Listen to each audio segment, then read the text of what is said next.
Welcome back. You're with Auto Selector, and it's time now to take your queries with Sirish. Sirish, our first question comes into us from Shantanu Shankar Pawar.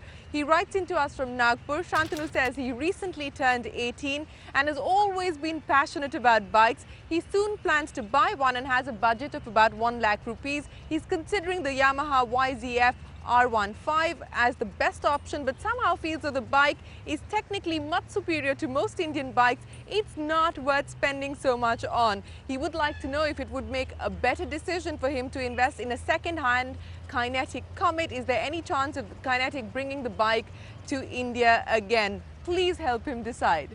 Well, the R15 might be pricey, but it is worth every rupee. We wrote it as a track for the Indian Performance Bike of the Year some episodes back, and it was just phenomenal. Okay, it might only be a 150cc bike, but it's actually quicker than all the 200cc bikes that we have in India right now.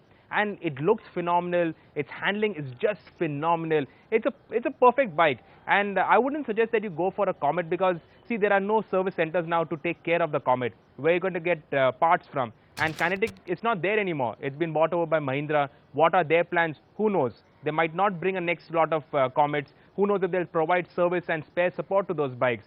So it's all a big question mark. I would suggest that you spend that money and you'll really enjoy the R15. I know we have. Everybody in the Overdrive team simply loves the R15. Well, Shantanu, the Overdrive team loves the Yamaha R15, and Sirish thinks you're going to love it too. Let's move on to our next question. This comes into us from Ishan. He writes into us from Goa. He says he's been looking for a diesel car which would be power-packed, economical and low on maintenance with good handling at speeds of around 140 and 150.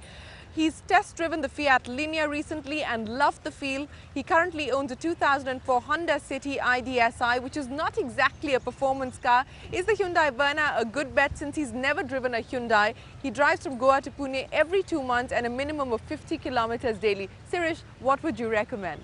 Well, neither is the Fiat Linea a performance car. The performance is just about adequate, and it is a bit noisy. The diesel engine is a bit noisy, but otherwise the refinement is good. The fuel efficiency is extremely good. The Linea all-round is an excellent package. It's priced very well. The kind of options that you get in that price range, you won't get on any other car.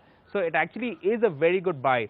As for the Verna, compared to the Linea, it is pricey and it offers slightly more space. It's got better ride quality, so it'll be comfortable on your Pune-Goa jaunts. But otherwise, as a whole package, the Linea makes more sense. It is, after all, a newer car, and it looks phenomenal. Now, compared to the Verna does not look so great, but the Linea, it's a lovely looking car. Well, the looks seal the deal in favor of the Linea, and we hope that answers your query, Ishan. Let's move on to our next question. This comes into us from Jacob. Jacob writes in from Cochin, Sirish. He says he's read your comparison test of the new BMW 7 Series with the A8 and the S-Class. He agrees with your view that the S-Class wins because of its superior comfort and ride quality, but is the 7 Series that much stiffer? He's totally wowed by its engine and is thinking of purchasing it. Do you think he should wait for the diesel 730D? When will that be launched, Sirish? Well, the 7 Series ride is not bad. You know, if you compare it in isolation, it is excellent. But then when you start comparing it with other 1 crore rupee cars, then you start picking faults with the car, you start criticizing the little things. But on its own, it's simply brilliant. You won't feel a thing. It's like business class travel on the road. So I simply love that car. But honestly speaking, I think you should wait for the 730D.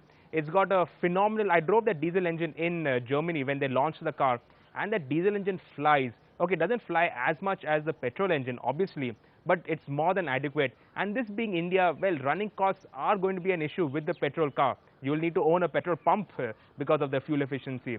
So wait for the car. It'll be another 2 months before they bring the long wheelbase diesel into India.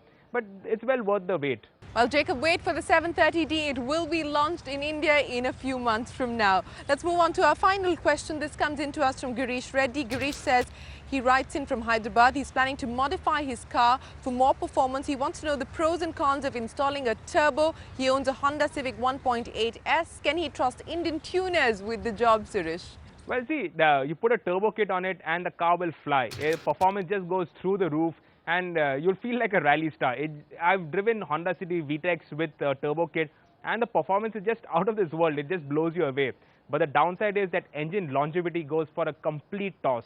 It's not that Indian tuners can't install a turbo kit, but the fact is these engines are not built to withstand the increased loads of a turbo. So all the components, the pistons, your crank, everything is subjected to increased loads. and most of these engines can't take it. So if you're going to be driving fast at working the turbo to the max all the time, I don't think the engines will last very long, and that has been a problem with cars which have got turbo kits on it. It's great for, say, a drag race or for just showing off, but otherwise it's just a bit too much. The loads on the engine, it just can't take it. So I would suggest that if you've got a second car, you're going to use it just for fun, go for it. But if this is your first car, you're going to use it on an everyday basis, no, I wouldn't suggest it. Well, with that, it's time for us to wrap up this edition of Auto Selector, but keep those queries coming into helpdesk@overdrive.co.in. Sirish will answer your questions on the show as well as the magazine. Time for a quick commercial break, but don't go anywhere. There's a lot more action on Overdrive.